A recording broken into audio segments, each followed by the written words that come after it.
So I'm Mia. I'm 27, female, and the oldest in my family. We're a middle-class bunch, nothing fancy, but we've always had enough to get by. My parents, Anna and Robert, have run this cute little bakery for over 20 years. It's kind of a staple in our small town. Growing up, we weren't rich or anything, but we always had what we needed. My parents worked hard and they taught me and my younger brother, the golden boy Jake, he's 25 male, to do the same. Just for background's sake, growing up, it was no secret that Jake was the golden boy of the family. He could do no wrong in my parents' eyes, and they were always quick to defend him, no matter the situation. Whether it was getting a pass for slacking off in school or being showered with praise for the bare minimum, Jake was the center of their attention. Honestly, I didn't mind much. I wasn't the type to crave the spotlight. I preferred doing my own thing, staying out of the drama, and focusing on my own goals. If Jake needed to be the star, he could have it. It never really mattered to me, until now. Here's where the story really starts. 5 years ago, my granddad passed away. It was rough. He and I were close. When his will was read, I found out he'd left me a trust fund. It wasn't some multi-millionaire jackpot or anything, but it was a decent chunk of money, enough that it could really change my life if I used it right. The thing is, there were strings attached. I can't access it until I turn 30, and even then, it's only for specific things like buying a house or going back to school. At first, I didn't think about it much. I'm not really the kind of person to spend recklessly, so I figured I'd just let it sit there until I needed it. My plan was to either use it for a small apartment in the city or to start my own business, something that's been a dream of mine for years. Anyway, fast forward to earlier this year. Jake got engaged to his girlfriend, Emma. She's 26 and comes from a well-off family. I don't want to sound rude, but Emma's one of those people who just oozes charm. She's the life of the party, super polished, and everyone seems to love her. I liked her too for a while, but then things started getting weird. It was a family dinner a couple of months ago. We were all sitting around the table, and out of nowhere, Emma brought up my trust fund. She said it in this bubbly, casual way, but it caught me off guard. She asked what I was planning to do with all that money when I could finally access it. I mumbled something about maybe buying an apartment or starting a business. Am I the only one who thinks that's a personal thing? I mean, what else was I supposed to say? Emma gave me this big smile and said, "Wow, that's so lucky.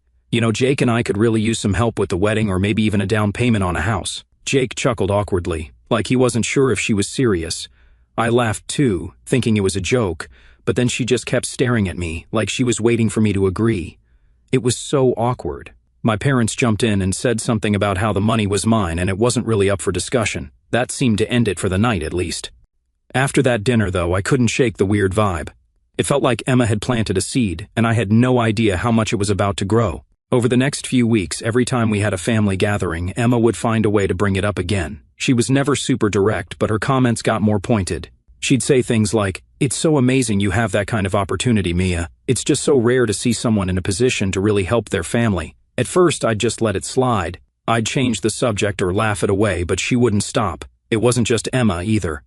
Jake at first didn't say anything about it, but then he started making comments too. They were subtle, but I could tell he was on her side. He'd say stuff like, "I mean, it's not like you're using the money right now. I get why Emma's bringing it up." I tried talking to my parents about it, hoping they'd step in and set some boundaries, but their reaction surprised me. Instead of shutting it down, my mom said something like, "You know, Emma just wants to feel like part of the family. She's not trying to be pushy." Who said she's pushy? I hadn't even used that word yet, but yeah, that's exactly what it felt like. At this point, I started feeling cornered. I didn't want to cause drama, but I also wasn't about to hand over money that wasn't even accessible yet. Plus, I had my own plans for it. Still, I figured if I stayed calm and stuck to my guns, this would blow over. Suddenly, Emma decided to bluntly tell me her thoughts, in case I didn't understand. She pulled me aside at another family dinner. This time, she wasn't even trying to be subtle. She said, "Mia, I really think you should reconsider what you're doing with that money. Helping Jake and me would be such a meaningful way to show your support for the family. Don't you think it's kind of selfish to hold on to it when you're not even using it?" I was shocked by her boldness. I don't think anyone's ever called me selfish before, especially not to my face. I told her, as calmly as I could, that the money wasn't even available yet and that I had my own plans for it when the time came. She just stared at me, like I'd slapped her, then said, "I guess I misunderstood what kind of person you are." Jake called me the next day to apologize, but it didn't feel genuine. He said something about Emma being stressed with the wedding and how she didn't mean to come across so strong. But then he added, "She's not wrong though. You were in a position to help, and it wouldn't hurt to think about it." At this point, I was starting to feel like I was the crazy one. Was I being selfish? Was I blowing this out of proportion? I decided to talk to some close friends about it, and they assured me I wasn't in the wrong, but that didn't make it any easier to deal with. This whole thing was starting to weigh on me. It wasn't just the comments or the awkward conversations, it was the feeling that my family wasn't on my side. My parents, who I'd always thought would back me no matter what, seemed more interested in keeping the peace than standing up for me. I started to realize that this wasn't going away anytime soon. Emma wasn't the kind of person to take no for an answer, and Jake was clearly on board with whatever she wanted.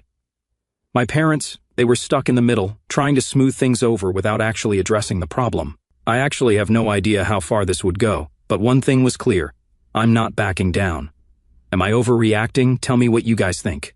Update 1. Hola, amigos. I didn't think I'd be back so soon, but things have gotten worse. Like, a lot worse. I feel like I'm stuck in this ridiculous situation with no way out. Anyway, here's what's been happening since I last posted. So, after that awkward conversation with Emma where she called me selfish, I started to notice a change in how people acted around me. It wasn't anything super obvious at first, but there was definitely a shift. At family gatherings, Emma would give me these tight little smiles, and Jake started acting distant. My parents were still trying to play peacemakers, but even they seemed off. Then, Emma started getting bolder. She began this habit of cornering me at family events, always with the same topic, my trust fund. One time, she pulled me aside while everyone else was watching TV and said, "Mia, I've been thinking. What if you just gave us a portion of the trust fund as a wedding gift? It wouldn't have to be the whole thing, just enough to help us with the down payment for a house." I guess that trust fund was keeping her awake at night. I couldn't believe what I was hearing. A wedding gift? Who asks for something like that? I told her no again and explained, as politely as I could, that the trust fund wasn't even accessible yet, and even if it were, I had my own plans for it. She gave me this look, like I just told her I hated puppies. "You know," she said, "I thought you cared about your family. Jake and I are starting our life together, and this could make such a big difference for us. It's not like you need the money right now." I was floored. The entitlement was unreal. I walked away without saying anything else, but the whole interaction left me feeling so drained. But it didn't stop there. Over the next few weeks, Emma started getting more creative. She began framing the whole thing as a way to bring the family closer together. At one point, she even suggested that my giving them the money would be an investment in the family's future. I couldn't help but laugh at how ridiculous that sounded. An investment? I was supposed to bankroll their life and expect what, dividends? What made it worse was how Jake was slowly being pulled into her way of thinking. He wasn't outright demanding the money, not yet anyway. But he started saying stuff like, "Mia, you're in such a good position. You could really make a difference here." It felt like he was testing the waters, seeing how much he could push before I lost it. I tried bringing it up with my parents again, hoping they'd step in. But when I told them what Emma had been saying, their response shocked me. My mom said, "Emma just wants to feel like part of the family, and you know Jake has always had it a little harder than you financially." I couldn't believe what I was hearing. Harder than me? We grew up in the same house, with the same parents, and went to the same schools. The only difference was that I'd worked hard to save money and plan for my future, while Jake didn't. My dad chimed in with, "I'm not saying you should do it, Mia, but maybe just think about it. Sometimes keeping the peace is more important than being right." Keeping the peace? Is that seriously their priority here? I started to realize that this wasn't just about Emma anymore. My parents were enabling her behavior, whether they realized it or not. The final blow came a few weeks later when Emma and Jake invited me out for lunch. I figured it was just a casual sibling catch-up, but as soon as I sat down, I knew I'd walked into a trap. After some small talk about their wedding plans, Emma leaned in and said, "Mia, we've been thinking. What if you gave us half of the trust fund? That way you'd still have plenty left for your own plans, and we could start our life together without all this stress." Half? She actually said half. I told her, as calmly as I could, that the trust fund wasn't even mine to access yet, and that even if it were, I had no intention of giving away any of it. That's when Emma's tone shifted. She started talking about how I was hoarding money that could be used to help the whole family, and how it wasn't fair for me to keep it all to myself. Jake jumped in, saying, "I see your point, Mia, but Emma's not wrong. This could really change things for us. You're in such a good position to help." It felt like they were ganging up on me, and I left the lunch feeling completely drained. A few days later, my parents called me over for what they called a family meeting. I walked in to find Jake and Emma already there, looking smug. My parents started talking about how they just wanted to resolve the tension and keep the family together. Then my dad said, "Mia, maybe it's time to consider giving them a portion of the trust. It doesn't have to be half, but something to show your support." I couldn't believe what I was hearing. My own parents were pressuring me to give up my inheritance just to keep Emma happy. I told them no, firmly this time, and walked out. Since then, things have only gotten worse. Emma's been talking to extended family, telling them her version of the story. Now I'm getting calls and texts from aunts, uncles, and even cousins I haven't spoken to in years, all telling me I'm being selfish and that I should do the right thing. I feel like I'm losing my mind here. Is this really happening? How did my entire family get sucked into this? I don't know what to do anymore. I've tried setting boundaries, but no one seems to respect them. I'm starting to think I need to take some kind of legal action, but the idea of going that far against my own family makes me feel sick. Anyway, that's where I'm at right now. I just needed to get this off my chest. Thanks for reading, and if anyone has advice, I'm all ears. Update 2, hey Reddit. I'm back again. I'm not sure how many updates this will take, but I'm barely holding it together. What's worse is I've realized this isn't just Emma anymore. My entire family seems to be falling apart over this trust fund drama. So, after that disastrous lunch with Jake and Emma, where they asked for half of the trust fund, I thought maybe things would calm down. I'd made it as clear as possible that the money wasn't even accessible yet, and that I wasn't giving them any of it. I was frustrated, but I figured I could just wait for the dust to settle. Then my parents called. My dad asked if I could come over because they wanted to have a chat. He said it in that calm, almost too friendly tone that instantly set off my internal alarm. I asked if this was about Jake and Emma, and my mom said, "Not exactly, but it's important." Against my better judgment, I agreed. When I walked into their house, the first thing I saw was Jake and Emma sitting on the couch. They looked like they were ready for a business meeting, both sitting up straight with fake smiles plastered on their faces. My mom gestured for me to sit, and I realized this wasn't just a casual talk. This was some sort of intervention. It started off light. My dad asked how I was doing, how work was going, all the usual small talk. But it didn't take long for the real reason I was there to come out. My mom started by saying, "Mia, we've all been feeling a lot of tension lately, and we just want to find a way to resolve it." I knew where this was going. I looked over at Jake and Emma gave me one of her signature tight-lipped smiles. My dad chimed in. "We think it would be best if we could come to some sort of compromise." "Compromise?" I asked, already annoyed. "What exactly are you suggesting?" Jake leaned forward, looking as uncomfortable as I've ever seen him. "Mia, we know you've got your own plans for the trust fund, and we respect that, but Emma and I are in a really tough spot right now. We're trying to plan our wedding and figure out our future, and honestly, even a little bit of help from you would make such a big difference." Emma nodded along, jumping in before I could respond. "Exactly. It doesn't have to be half, just something to show that you support us. It's not just about the money, it's about family." That word family was starting to feel like a weapon they were using against me. I took a deep breath and tried to keep my voice steady. "I've said this a million times, and I'll say it again. The trust fund isn't even available yet. And even if it were, I have my own plans for it. I'm not giving it away." My dad shifted in his seat, clearly uncomfortable. "Mia, we're not saying you have to give them half or anything drastic, but maybe consider helping them out with a small portion. It could go a long way in easing the tension in the family." I stared at him, shocked. "So what? I'm supposed to just give them money I don't even have access to yet just to ease tension? How is this my responsibility?" Jake sighed, like he was exhausted from dealing with me. "It's not just about the money, Mia. It's about showing that you care. You're in such a good position right now, and this could really help us start our life together." I looked over at Emma, who was sitting there with this smug expression, like she'd already won. "This isn't fair," I said, trying to keep my voice calm. "I've worked hard to plan for my future, and this money is part of that. Why should I have to give it up just because you two decided to get married?" Emma's smile faded. "It's not about fairness, Mia. It's about family. Jake and I are trying to build something here, and you have the means to help us. It wouldn't even hurt you to give just a little." My mom jumped in, her voice soft but no less frustrating. "Mia, I think what Emma is trying to say is that this could be a way to bring the family closer together. Sometimes it's better to compromise than to hold on so tightly to something." I couldn't believe what I was hearing. My own parents, who had always been so supportive of me, were now siding with Emma. "I'm not holding on to it tightly," I said, my frustration finally breaking through. "I'm following the rules of the trust fund, and I have my own goals for it." "Why is that so hard for everyone to understand?" There was a long silence. Then Emma spoke again, her voice icy. "You know, Mia, I think the real issue here is that you're not willing to put the family first. Jake and I have always supported you, and now that we need help, you're shutting us out. It's really disappointing." I stood up, unable to take it anymore. "I'm not shutting anyone out. I'm just not giving you what you want, and that doesn't make me selfish or a bad sister. It's my money, my decision, and I'm done having this conversation. My dad tried to stop me as I headed for the door.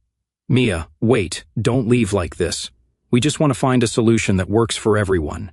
I turned back to look at them. You mean a solution that works for Jake and Emma, because that's all this meeting was about.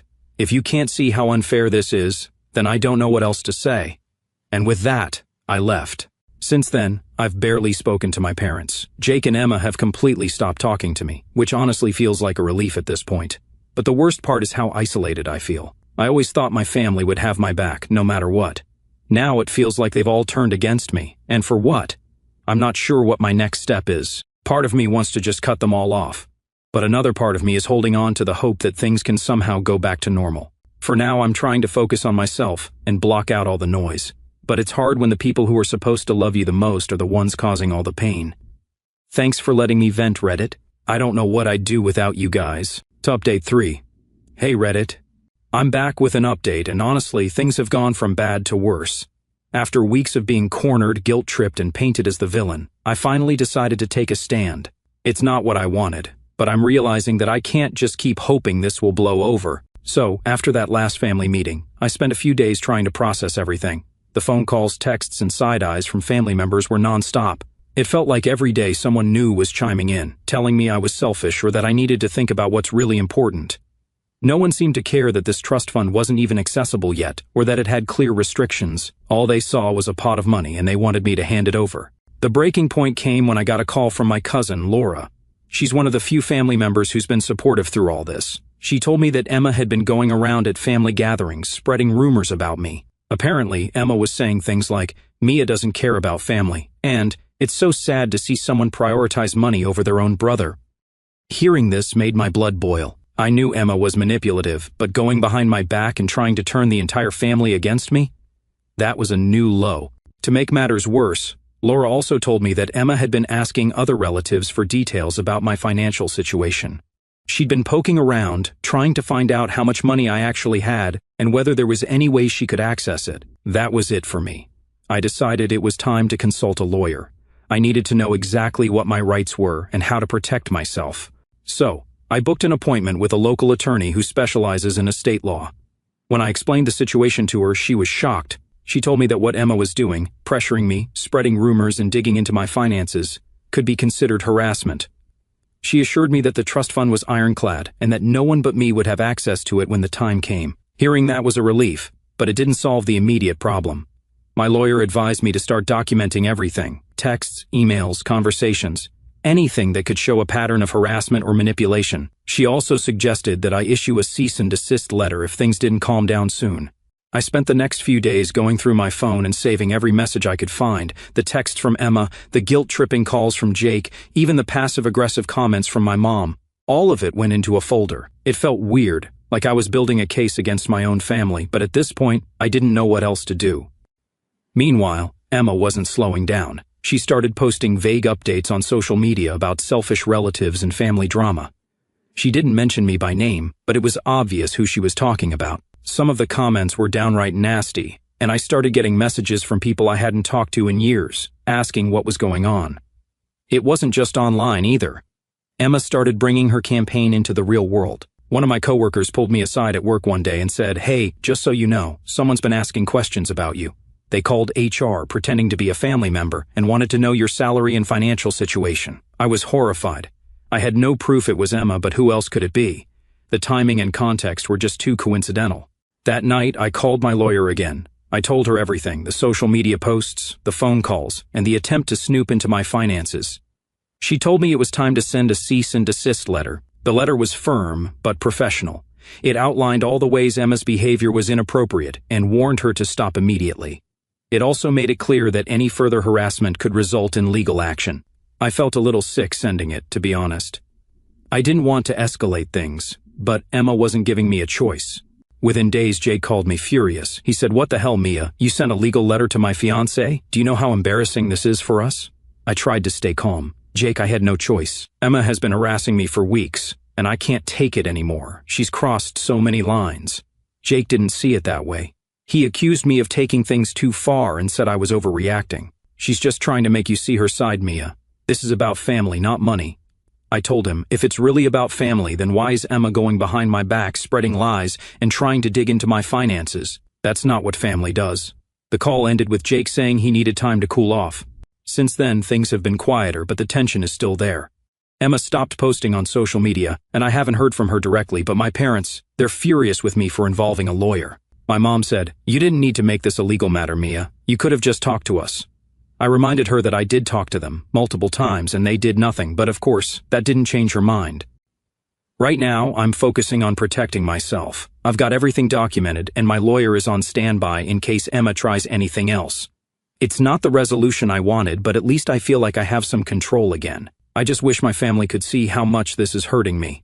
Thanks for reading, Reddit. I'll keep you updated if anything else happens. To update 4, hola, amigos. I'm back with another update just like I promised. Things unfolded in the least way I expected. Funny how sometimes life exposes people without you even trying. So, here goes. The cease and desist letter did what it was supposed to do.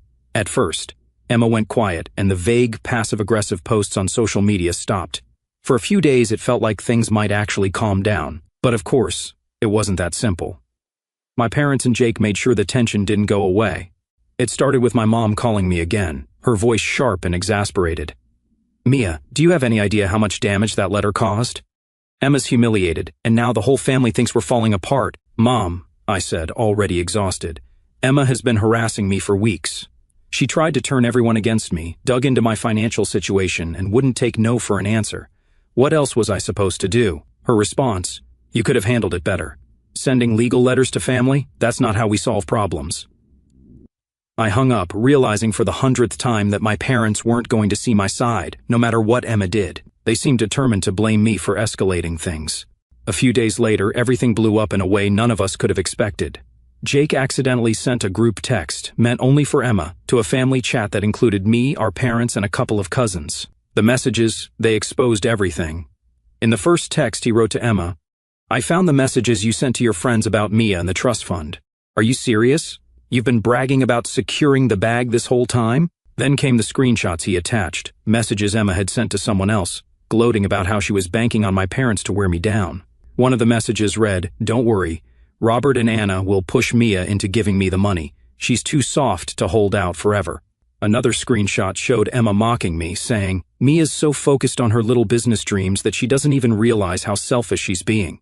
This money should have been split between the family from the start." Jake's follow-up text to Emma hit even harder. "I can't believe you've been manipulating everyone, including me, just to get your hands on money that isn't yours. This stops now." When those messages and screenshots appeared in the family chat, the silence was deafening.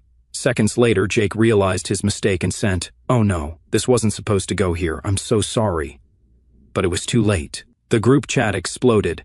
My mom was the first to respond, writing, "Emma, what is this? Is this true?" My dad quickly followed with, "Emma, you told us you were trying to work things out peacefully. Were you lying to us this whole time?" Emma scrambled to defend herself, replying, "These are being taken completely out of context. I was venting to friends about how stressful everything has been with the wedding. You've all misunderstood, but no one seemed to buy it, not this time." Jake didn't say anything else in the chat, but the damage was done. Later that evening, Jake called me, his voice shaky. "Mia, I'm so sorry. I was going to confront Emma privately, but I accidentally sent those messages to everyone. I didn't mean for you to find out like this." "Jake," I said, my frustration bubbling just below the surface, "why didn't you say something sooner? You've been defending her for months while she's been doing this behind everyone's back." "I didn't know how bad it was until recently," he admitted. "I found those messages on her phone by accident and I couldn't believe it. I was trying to figure out how to confront her without blowing everything up. Clearly, I failed at that." His voice cracked as he continued, "I let her manipulate me, Mia. I thought she was just pushing for what was best for us, but now I see how far she's taken it. I'm so sorry for everything." I sighed, feeling a mix of anger and pity. "Jake, I've been trying to tell you this for months. Emma didn't care about the family, she cared about getting what she wanted. I appreciate the apology, but fixing this is going to take more than words." He agreed and just disappeared. The fallout from those texts was immediate. Laura, my cousin and biggest supporter, told me later that the family group chat had been buzzing with reactions for hours after I left it. Many of the relatives who had been criticizing me started to change their tune, finally seeing Emma's true colors. But Emma wasn't done. In the days that followed, she tried to save face by calling family members individually and spinning news stories. She claimed the texts were jokes, or that I'd blown everything out of proportion. She said she'd only been acting out because of wedding stress. By then, though, most of the family wasn't buying it. The screenshots were too damning, and her excuses didn't hold water. Jake, meanwhile, stayed quiet for a while. When he finally called me again, his tone was different, more resigned. "I've ended things with Emma," he said. "I couldn't stay with someone who would treat my family like that. I can't believe I let it get this far." I could hear the regret in his voice, but it didn't erase the months of hurt I'd endured. "Jake, I'm glad you're seeing things clearly now," I said, "but you need to figure out why you let her manipulate you and why you defended her, even when the signs were there." And that is it for now. Thank you guys for all your comments. I really appreciate it. I honestly don't think Jake will continue with his relationship, but I'm not sure yet. If anything pops up in my messed up life, I'll post a final update. Final update, hola, amigos. Here's the final update on everything that's happened. I never thought things would go this far, but I'm finally in a place where I can put this whole mess behind me. As for Emma, she didn't go quietly. Laura told me she'd overheard Emma complaining at a previous family event, saying, "This whole thing is Mia's fault. If she'd just done the right thing, none of this would have happened." I heard through the grapevine that Emma and her wedding plans were falling apart. The high-end venue she'd booked was canceled, the dream dress returned. She couldn't afford any of it because she'd been counting on me to fund her vision. Now that her plan had backfired, everything was unraveling. Eventually, Emma disappeared from social media entirely. She stopped showing up at family events and went quiet. It was a relief to have her out of my life, but it didn't erase the damage she'd done. My parents, shaken by everything, started reaching out to me more often. My dad admitted they'd mishandled the situation, and my mom, Emma's biggest defender through it all, finally apologized. "I'm sorry, Mia," she said. "I should have believed you sooner. It wasn't perfect, and it didn't fix everything overnight, but it was a start." Recently, I decided to reclaim my life. I cut off all contact with Emma and set firm boundaries with Jake and my parents. Jake, now separated from Emma, apologized sincerely and began therapy to work through his own issues. My parents also expressed regret, finally admitting they'd let the situation get out of hand. Rebuilding trust will take time, but we're moving in the right direction. This whole ordeal taught me the importance of setting boundaries, standing up for myself, and prioritizing my own happiness. For the first time in a long time, I feel at peace. My relationships are healing, my life is moving forward, and I'm ready to leave all of this behind. Thank you for sticking with me through this journey, Reddit. It's been a wild ride, but I'm finally free to focus on the future I've built for myself.